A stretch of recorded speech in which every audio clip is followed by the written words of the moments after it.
안녕하세요 여러분, 제로입니다. 두 번째 차중 진담이네요. 오늘은 대체 불가능하다는 것에 대한 이야기를 해보려고 합니다.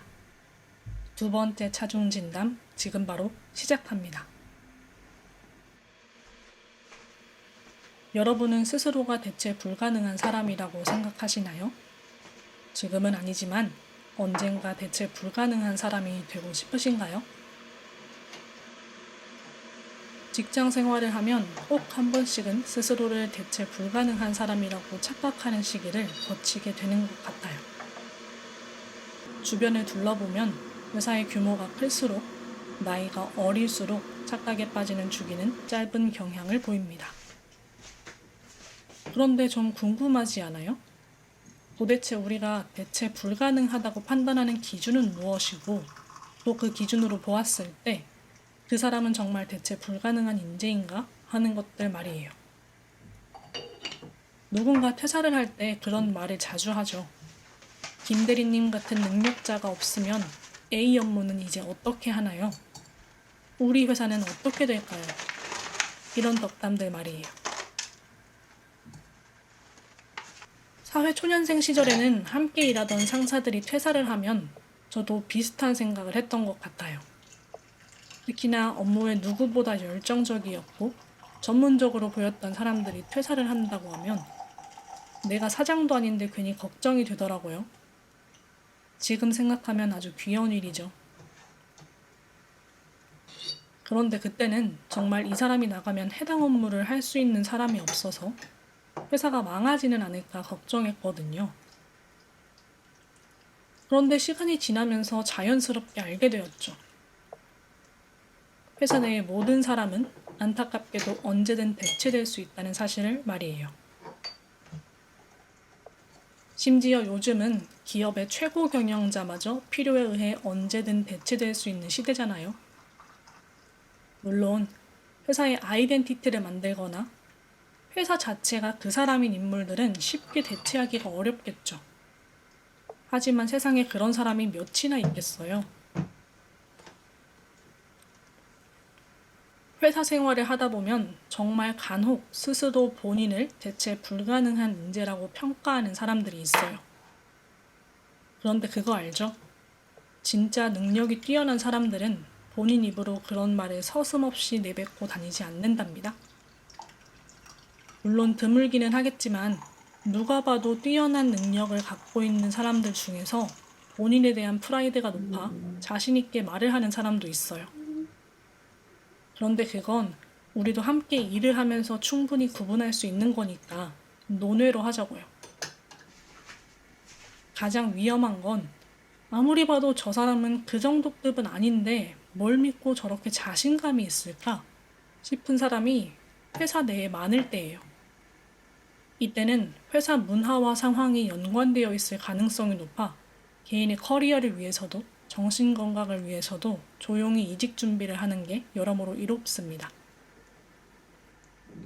문제가 있어 보이는 사람들이 많다는 건 조직이 정화작용을 할 수 있는 의지가 없거나 그럴 힘이 없다는 증거가 되거든요. 회사 안에 대한 이야기를 주로 했지만 사실 이 기준은 무언가를 학습할 때 적용하기에도 좋아요. 분명 본업이 있는데 본업 외의 활동이 지나치게 잦거나 많다면 그 사람이 정말 해당 분야의 전문가라고 할 수 있는 능력이 있는 사람일까? 한 번 정도 고민해보면 좋다는 말이에요. 특히 자기 강의를 들으면 3개월 안에 개발자 또는 기획자가 될 수 있다거나 업력은 짧은데 스스로를 전문가라고 말하는 사람을 조심하세요. 여러분이 대체 불가능하다고 생각하는 사람은 누구인가요? 업무를 하는 분야에 따라 다르겠지만 일반적으로는 해당 업무에 높은 전문성을 갖춘 사람을 대체 불가능하다고 말할 때가 많죠. 그래서 대체 불가능해지고 싶다는 생각을 하는 사람들은 능력을 키우는 쪽으로 발전 방향을 잡게 되는 것 같아요. 저도 회사에서 일을 할 때는 시장에서 가치를 올리고 싶은 마음에 어떤 능력치를 키우는 게 좋을까 항상 고민했거든요. 그런데 그거 아세요? 능력만 있다고 사람이 대체 불가능해지지는 않는답니다. 능력은 직장인의 기본 소양이에요. 일을 하는 사람이라면 당연히 일을 잘 해야 하고, 일을 한 기간이 길수록 당연히 전문성이 있어야 하는 거죠. 그러니까 회사를 다니면서 자신의 능력을 키우기 위해 학습을 하는 건 대체 불가능한 인재가 되기 위한 선택 과목이 아니라 전공 필수 과목인 거예요. 대체 불가능하다는 평가를 받으려면 능력과 전문성은 당연히 있어야 하고, 그 외에 추가적인 무언가가 필요해요. 회사 안에서 일하는 사람의 경우에는 의사결정 능력이나 논리성이 그것 중 하나가 되는 것 같다는 생각을 저는 요즘 자주 합니다. 예전에 제 선임 중 한 분이 회의에 들어갔을 때 상급자가 어떤 의사결정을 하는지를 잘 살펴보라고 했었거든요. 어떤 이유로 그러한 결정을 내렸고, 나라면 같은 상황에서 어떻게 판단하고 어떤 결정을 내렸을까 하는 걸 늘 시뮬레이션 해보라고 했어요. 대부분의 회사가 그렇기는 하겠지만 연차가 높아진다고 해서 관리자 교육을 따로 해주지는 않거든요. 지금 생각해보면 그렇게 조금씩 스스로 결정을 내리는 방법을 터득해보라는 말이 아니었을까 싶어요. 아무래도 그런 연습이 잘 되어 있는 사람은 관리자가 되었을 때 시행착오가 조금이나마 줄어들지 않겠어요? 만약 회사 밖에서 일을 하는 사람이라면 기준이 달라지겠죠. 유튜버들 중에서 제가 대체 불가능하다고 생각하는 사람들은 신사임당님, 드로우 앤드류님, 이연님, 시나로미님 등이 있어요. 어떤 공통점이 보이시나요?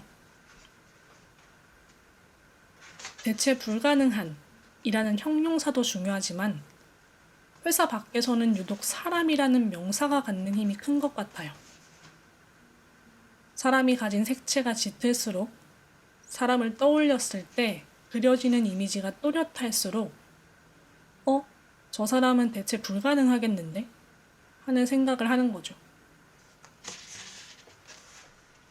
제가 최근 들어서 기록을 더 잘 해둬야 되겠다고 생각하는 건 대체 불가능해지고 싶다는 욕심이 반영된 결과이기도 합니다.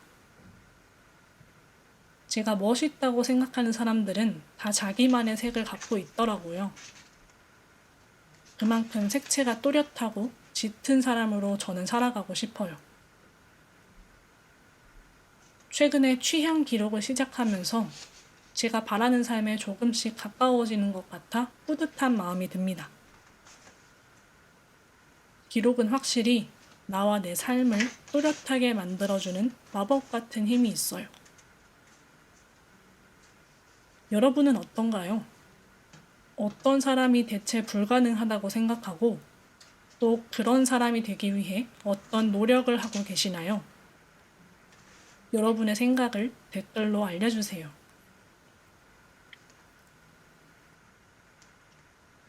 자, 오늘 영상은 여기까지입니다. 오늘 영상은 어떠셨나요? 재미있게 보셨다면 구독과 좋아요 눌러주시고 저는 다음 영상으로 또 찾아올게요. 그럼 안녕.